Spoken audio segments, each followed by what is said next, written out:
Very good evening to you all, and welcome back to the channel, DaleThompsonGolfing.com. Right, it's my first night of the week. It's been a great weekend. I hope you all had a fantastic weekend, by the way. I really do, and I'm so happy that you're still following me on the channel and still subscribing. And I'd love it even more if you'd smash that subscribe button and come and join the channel. Be amazing. Right, so yeah, the weekend was, yeah, it was really good. I totally enjoyed it. I even had a round of golf, and I actually played quite bloody well, to say it's winter golf. The ground is still really boggy. It was terrible. So the green, well, yeah, it was terrible. To be honest, personally myself, I don't think the course should have been open. I really don't, and I think it's the same with a lot of the courses, especially around the West Midlands or low-lying ground when it gets really boggy. I don't think they should open the courses. It just ruins them. It just makes the groundkeepers or the greenkeepers work a lot harder to get the course up and running, ready for the season when it starts in April. But either way, it was yeah, it was good. I think I shot a couple over my handicap, so I wasn't too bothered about that. And they had like a 4-ball allowance on, so there was only me and my mate, Andy Goldner. He's normally with me on my 4-ball. We just grabbed a scorecard and just went round, and we sort of played the round as if we were playing our handicaps as a pair.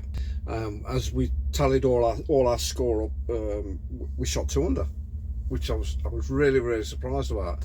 And like I say, I had a pretty good round, and Andy had a pretty good round. So what we're going to do is we're going to do a Texas Scramble challenge, level par challenge, Texas Scramble style.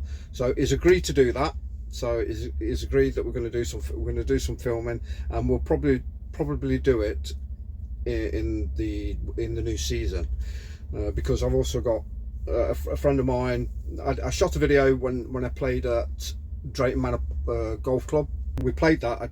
I shot a video on that. We just went out as a we actually played the back 9 first and the front 9, and he had a word with the guys in the pro shop, and it says, you know, I've got a mate of mine, he's got a YouTube channel, can we go out and play a Texas Scramble? Yeah, no worries. So brilliant. So we're going to try that at Drayton Park, which I think will smash it. We did pretty well last night. Chris did. He played really well. I obviously just came off my shift, just finished work, so as normal. It is very difficult to try and concentrate and play golf just after a 12-13 hour shift. Yeah, and I do punish myself for doing that, but sometimes it's the only way that I can do it. It's the only way I can get filming on these challenges that I do, especially with Woody. And until that changes, I'll just keep doing it that way. But it's golf at the end of the day.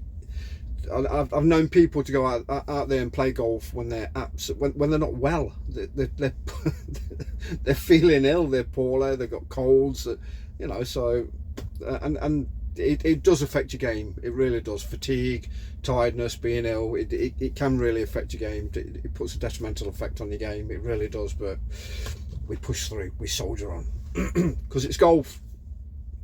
That's what it's all about. Right, so I've come into work tonight, and I cannot understand why people that drive on the roads, especially truck drivers on a dual carriageway, have the need to put their main beam on a dual carriageway. I really can't understand it. And it's even worse when they're on motorways, and we've all seen it before when we're driving down the motorway and they're coming up the other side with their main beam on, and the lights are on. The motorway lights are on and they've got main beam on. I think the driving standards in the UK are absolutely down the toilet. They are absolutely terrible, especially when people do not understand the concept of putting their fog lights on when it's not foggy. So all you got to do is look at your dash every now and again. You don't just have to look blinkered right in front and observe nothing else. Just take a glimpse down at your dash and you'll see a little orange symbol. with little wavy lights at the back that tells you that your fog light's on. And when it's not foggy, turn the bloody thing off, because I'll be behind you. If I'm behind you and you got your fog lights on, I'm putting my main beam on, and I'm going to blind you as much as what you're blinding me. I know it's a bit obnoxious, I know that, but it's the only way to get it through to people that are stupid. Tell me if it's happened to you. It must have happened 1,000 times to us truckers out there. It happens every night, and I can totally understand people's, I don't know, fear.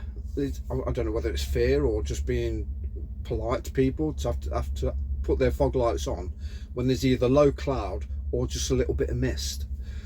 Fog lights should be put on when your vision is deterred over 100 meters. So if you can't see that vehicle in front over 100 meters, then you put your fog light on. If you can see brake lights, there's no need to put the bloody things on. So stop doing it. It's annoying. So what's been going off in the world?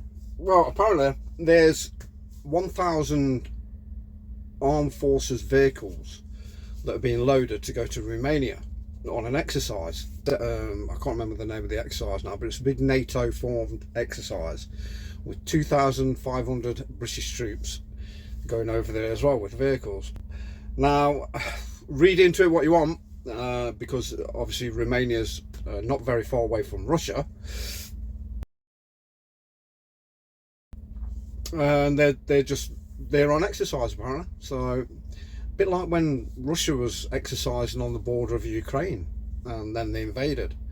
I don't know, read into it what you want. I personally hope that it's just an exercise where they're just bolstering the NATO troops and working in conjunction with NATO. But to send 2,300 troops of Scots Guards, but yeah, there's over 1,000 vehicles as well being sent over. Yeah, so keep an eye on that one. What else? Yeah, apparently now, when this is actually incredible. This is apparently now when illegal immigrants come across, or asylum seekers come across into the UK, and they do get asylum into the UK, they do get residence. They're allowed to bring 50 of their relatives across as well. 50.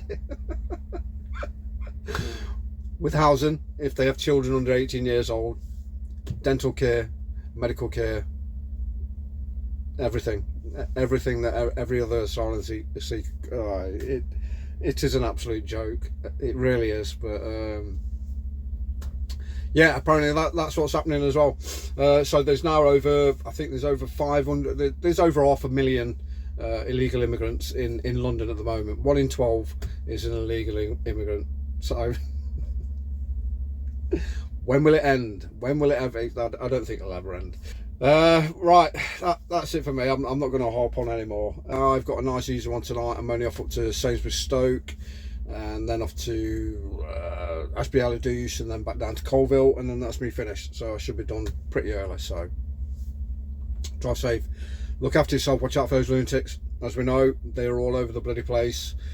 Like, subscribe, please drop me a comment, and look forward to my second shift. My second night tomorrow. Cheers guys, take care.